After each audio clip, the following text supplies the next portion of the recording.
Every parent wants the best for their child. We want our children to grow into confident, kind, successful, and emotionally strong adults. But in the middle of busy days, stress, work, and endless responsibilities, it's surprisingly easy to say something that leaves a much deeper mark than we intended. The truth is, children may forget many things we do, but they often remember the words we repeatedly say to them. A single sentence spoken in frustration might be forgotten by the parent within minutes, while the child carries it for years. That's because a child's inner voice is often built from the voices they hear at home. This doesn't mean parents have to be perfect.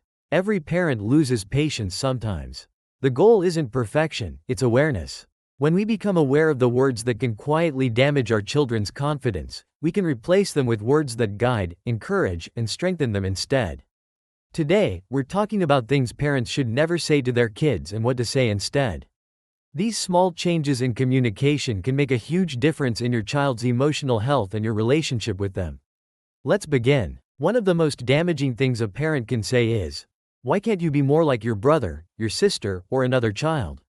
Comparison may seem like motivation, but children rarely experience it that way. Instead, they hear that they are not good enough. They begin to believe that love and approval must be earned by becoming someone else. Every child develops at their own pace. One child may excel academically, another may be naturally creative, while another shines in kindness or problem solving. Constant comparison teaches children to compete instead of grow. Instead of comparing, try saying, "I know you can improve. Let's work on this together."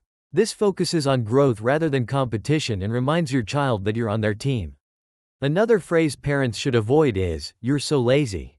Labels have incredible power. When children hear negative labels repeatedly, they often begin acting exactly as those labels suggest. A child called lazy may stop trying because they believe that's simply who they are. Often what looks like laziness is actually tiredness, fear of failure, lack of confidence, or even not knowing where to start. Instead, describe the behavior rather than labeling the child. You could say, "I've noticed you're having trouble getting started. What's making this difficult?" Now you're opening a conversation instead of closing one. Another harmful phrase is, "Stop crying." Many parents say this because they want to comfort their child or teach them to be strong. But children don't hear comfort. They hear that their emotions are unacceptable. Crying is one of the healthiest ways young children express overwhelming feelings. When we tell them to stop immediately, they may learn to hide emotions instead of understanding them. A better response is, "I can see you're upset. I'm here with you." This simple sentence teaches emotional safety and helps children learn to manage feelings instead of fearing them. Here's another common one. "You always mess everything up." Words like always and never can become part of a child's identity. Children make mistakes because they're learning. Mistakes aren't proof of failure, they're proof of growth. Imagine trying something new while constantly believing you'll mess it up. Confidence disappears before the effort even begins. Instead, say, "That didn't work this time. Let's figure out what we can do differently." Now the mistake becomes a lesson instead of a definition. Another sentence that should never become a habit is, "Because I said so." Of course, there are moments when parents must make quick decisions for safety. But if this becomes the only explanation children receive, they miss opportunities to understand values, responsibility, and reasoning. Children are naturally curious. Explaining your decisions helps them develop judgment rather than blind obedience.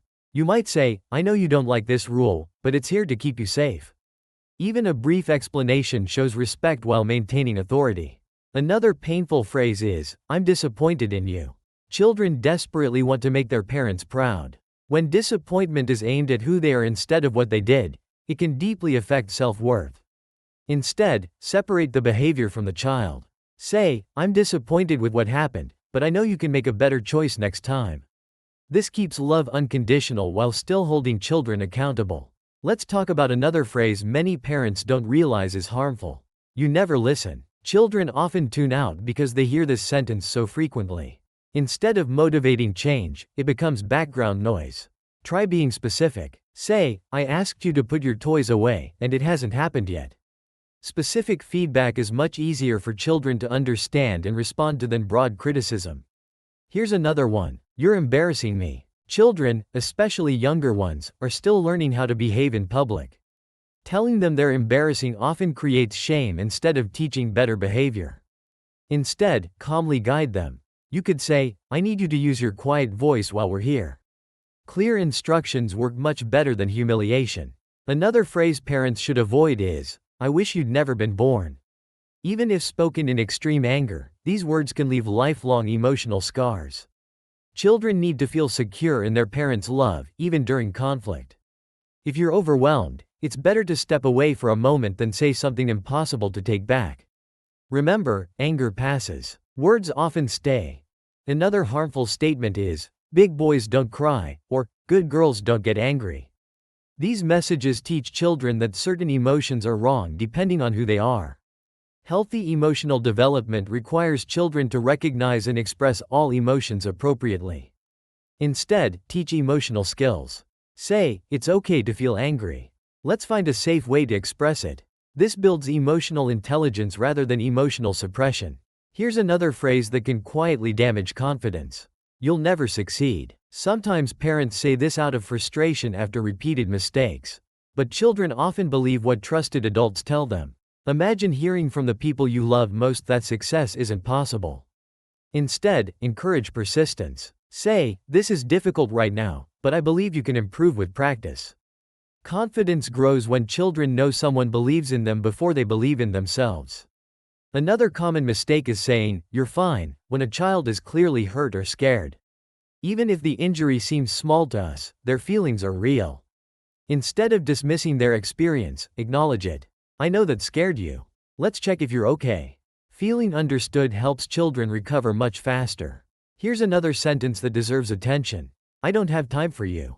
Parents genuinely become busy. That's normal. But repeatedly hearing this message may cause children to believe they're not important.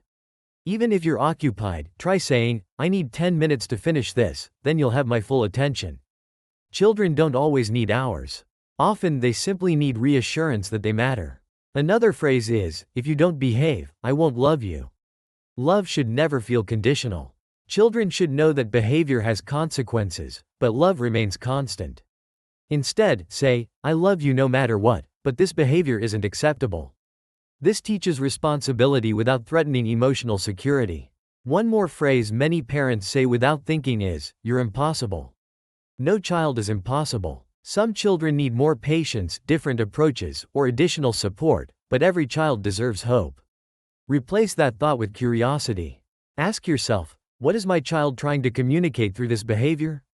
Often difficult behavior is simply unmet emotional needs showing themselves in the only way a child knows. The good news is that children are incredibly resilient. A few mistakes won't ruin your relationship. What matters most is the overall pattern of communication. When parents apologize after saying something hurtful, children learn an incredibly valuable lesson: that everyone makes mistakes, and healthy relationships include taking responsibility. Never be afraid to tell your child, "I'm sorry. I shouldn't have said that." Those words can heal far more than many parents realize. At the end of the day, children don't need parents who always say the perfect thing. They need parents who keep trying, who listen, who learn, and who make their home a place where love feels safe. The words we choose today become the voice our children carry inside themselves tomorrow. Let's make that voice one that encourages them, comforts them, believes in them, and reminds them they are loved, even when they make mistakes. Because every child deserves to grow up hearing words that build confidence instead of fear, hope instead of doubt, and love instead of shame. If you found this video helpful, don't forget to like, subscribe, and share it with another parent who might benefit. And tell us in the comments, what's one positive phrase you always try to say to your child? We'd love to hear your thoughts. Thanks for watching, and we'll see you in the next video.